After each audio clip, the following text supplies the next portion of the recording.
things. Mike and I are adamant you've got to get somebody with some NFL experience that is not a system guy, but who's a creative guy. I'm adamant on discipline. The benefits, the results of discipline cannot be argued with. Hello up, Steelers Nation, it's Tank and Mike for Steelers Chalk Talk.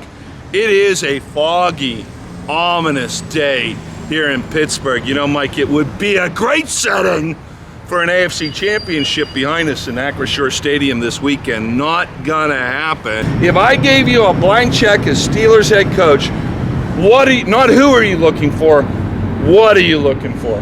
You know, I'm looking for a guy that's creative, that has a little bit of a run game background. I know they've talked about Cliff Kingsbury coming back from the Arizona Cardinals and from the USC last year.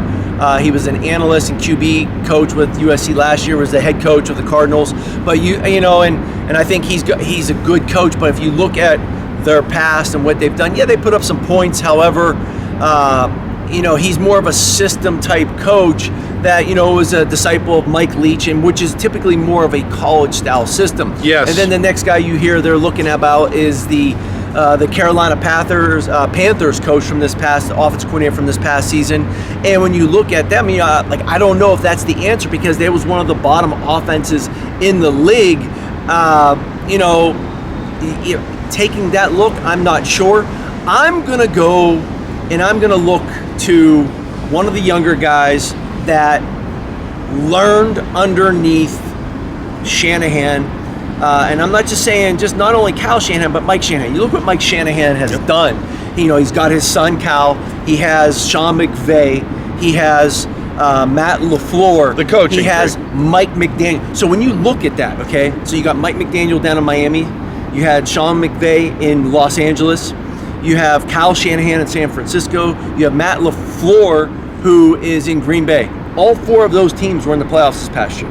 Okay, the Rams started off ugly, but they found a way to get in, and now they're not there now. Mike McDaniel's in Miami. He was one of the most explosive offenses. Now they lost to the Chiefs, but my point is those guys are very creative offensive ways. Now they became head coaches. You got to go find a guy that maybe learned underneath them, that kind of has that, okay, how did this guy, coach think? How does Shanahan think? How does LaFleur think? How does McDaniel think and McVay? And how do they decide to design a game plan? How do they go in each week? A guy that's worked with them for 2, 3, 4 years and has been underneath them, well, that starts to rub off, okay? You start to realize that. You look at even Andy Reid. Andy Reid has a coaching tree. Went up against his, you know, former coach last week, Sean McVay up in Buffalo, or not Sean McVay, I'm sorry, Sean McDermott up in Buffalo.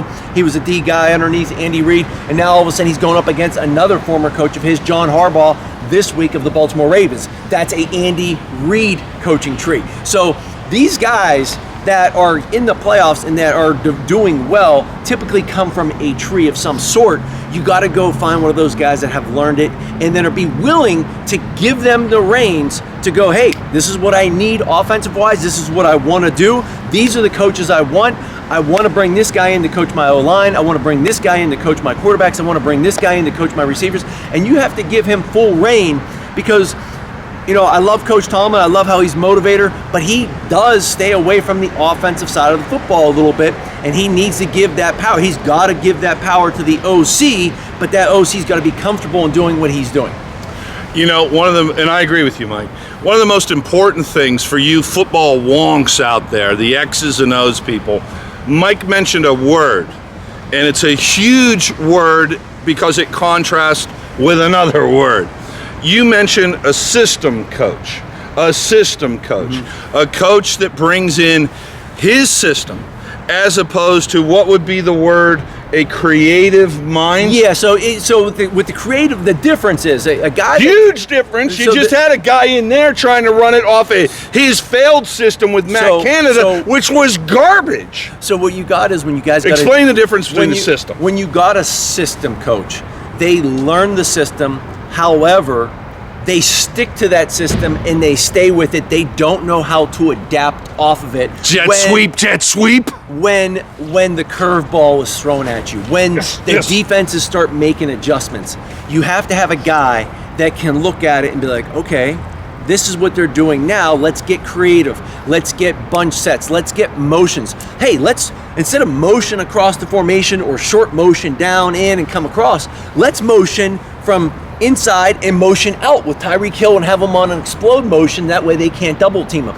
There's things going on in the game that a lot of these guys are doing because they're getting creative. It's not because it's some of the stuff you haven't seen before. It might have been done years ago, but a lot of stuff you haven't seen that McDaniel, McVay, LaFleur, Shanahan, and even Ben Johnson in Detroit. A lot of these guys, you haven't seen this stuff. And even you go look at what the Ravens are doing. And with Todd Monken in Baltimore, with Lamar, yeah, they were running Greg Roman's system. It was more of a college style, but now they've evolved a little bit, got that passing game going a little bit better in Baltimore, which helps Lamar. And now he's not taking quite as many hits. He's still running, but it's kind of a gel, a transformation of multiple systems, and you have to be constantly being creative, disguising things, because if you just line up and play the way they do in the college game, you're gonna get dusty. You got to be creative with the tight ends. You look at Detroit, 2 weeks ago against the Rams. They go goal line. It's 4th down. They come in heavy with 3 tight ends and extra linemen, and you're like, oh, they're gonna run it. They're gonna run it. Then all of a sudden they shift, and all 3 tight ends run out into a wide bunch. Yeah. And now, because they brought in all these tight ends and the extra linemen, it went the other way. The defense brought in the heavy personnel defense. And the one thing that Detroit has is some tight ends that can not only block, but they can run routes. And you look at Laporta, so they shift them out wide.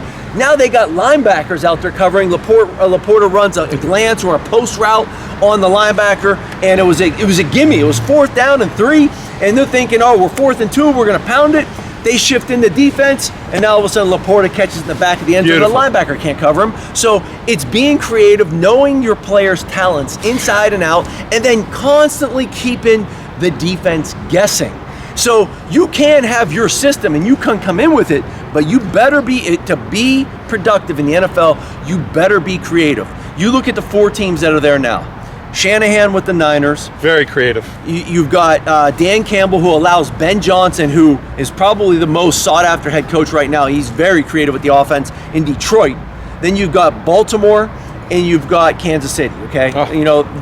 Todd Monken with the Ravens offense, Andy Reid with the Chiefs offense. Gone are the days of the 2000 Ravens when they had Trent Dilfer and they just, hey, let's just pound it. Yep. Let's rely on our defense. Yep. Let's not make any mistakes. You can go back to the Patriots when they won their first Super Bowl with Tom Brady. As a young quarterback, he didn't go out and do anything crazy. They said, hey, Tom, just don't lose the game for us, okay? You don't need to go out and win it. Just don't lose it. We're going to pound the rock. We're going to do certain things. So the Patriots had the defense when they first won their Super Bowl. The Ravens had their defense with Ray Lewis, with Trent Dilfer as the quarterback when they won their Super Bowl. Then you even go to the Tampa Bay Buccaneers with Brad Johnson as the quarterback. Yeah. And they relied on Warren Sapp and that great defense with Tony Dungy. But they didn't do anything great offensive-wise. But gone are those days, because now the game is about scoring points. And yes, there's some great defenses. Baltimore has one of the best defense. San Fran has one of the best defense. Kansas City, not so much. Detroit, not so much. However, all 4 of those offenses are explosive.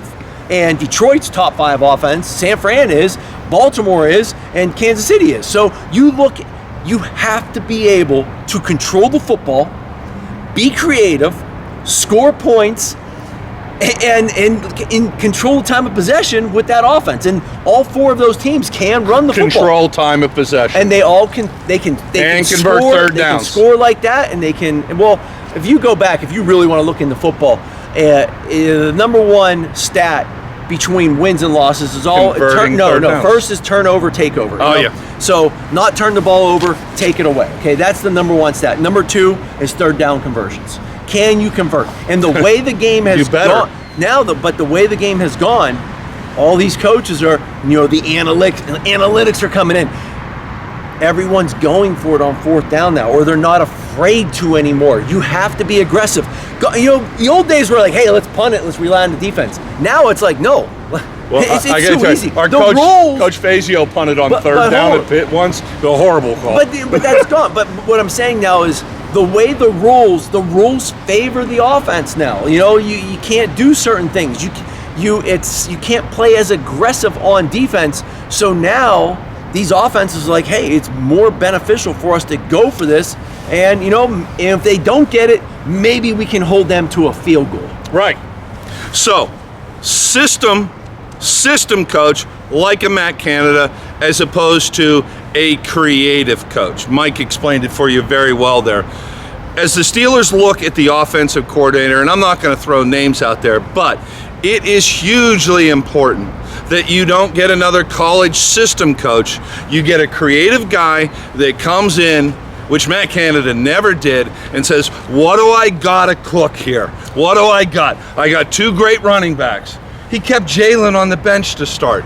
I have 2 great wide receivers in Deontay, in George. All he could figure out to do with George to start the season was run him down the sideline and throw over the shoulder. Well, you're getting the point. Well, and that's the thing. So when you look at offensive coordinators, and you look at the game of football, the one thing is college football is far closer to the high school game than it is to the NFL game. Those hashes make a big difference. High school is the widest. It kind of condenses the field for that boundary side, and even in college so much.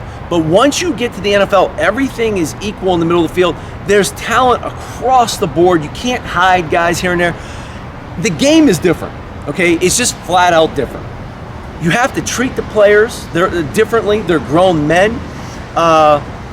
You got to respect them. So but you can we take a time out there? But you got to keep rules. Hold on. But you got to keep rules. But my point is the offensive game is completely different. So if you're going to go out and find an offense coordinator that's going to turn this thing around, I would strongly advise going for a guy that has been in the NFL for years as opposed to a guy that's been successful in college. I agree with you. The reason I timed you out there, hold on, it's like I've been drinking at the bar. I do this all the time. Rule. Treating guys like men. Yeah, discipline. 3, 2, 1. The reason I timed Mike out there, and I agree with you. I mean, you're grown men. You better be at this point. You're a professional athlete. But the point is, and I'm going to harken back to the locker room after Kansas City with AB several years ago when Coach Tomlin joined in with the all-famous TikTok video we've seen now, and none of them should have been celebrating, in my opinion. The game was won on Boswell's foot.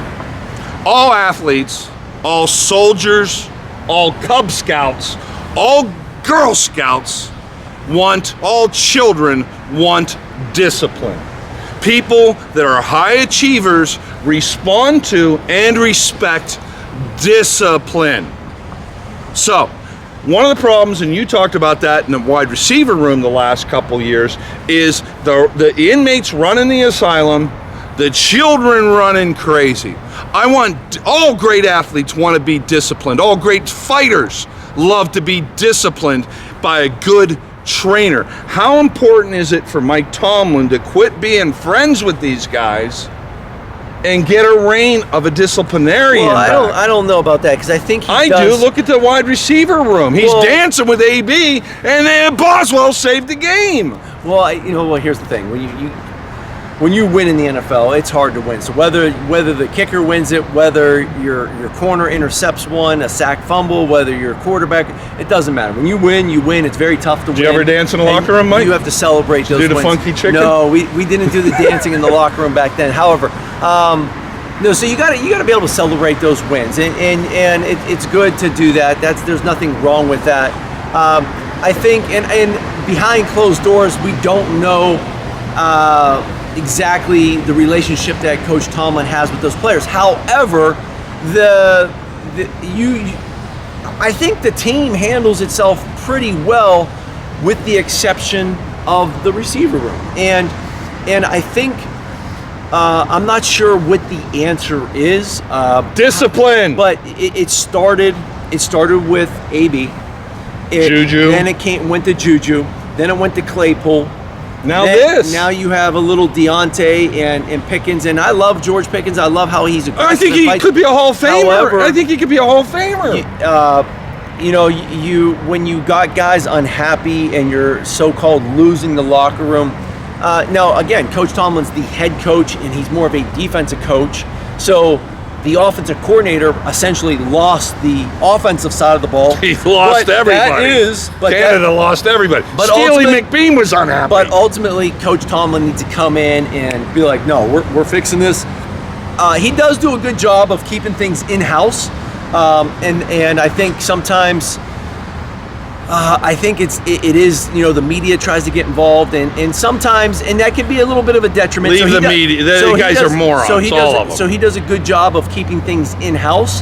However, I think sometimes it's okay to let a little stuff out there and be like, listen, I'm not doing this anymore. This is how it's going to be. And I think if he were to do that, you might get a little bit of change in that room. That's the room you got to fix. Nothing else. Everything else is great. You got the defense going, playing well. You got TJ Watt. You got natural leaders, Mika Fitzpatrick. You got Cam Hayward. You've got a lot of guys over there. And honestly, offensive-wise, you got a lot of young guys, and the guys that are going to need to start to step up, it's probably going to be like a Freiermuth or a Najee Harris. They're going to have to step up and start controlling that locker room a little bit on the offensive side, or a coach needs to. Otherwise, it's going to get a little crazy. All right, so a little long-winded, but we covered two things. Mike and I are adamant you've got to get somebody with some NFL experience that is not a system guy, but who's a creative guy. I'm adamant on discipline. The benefits, the results of discipline cannot be argued with. I'm going to close out this way. You know, one of the things that made Bill Belichick, and he had a great quarterback in Tom Brady, was this. When they entered that facility up in New England, every day, all of their cell phones went into storage for the day. If there was a family emergency, the call went to the offices and they got a hold of the player. There weren't no TikToking, there weren't no internet stuff. There was nothing but focus and discipline. All right, I'm Tank, he's Mike. Steelers Nation, enjoy AFC Championship weekend.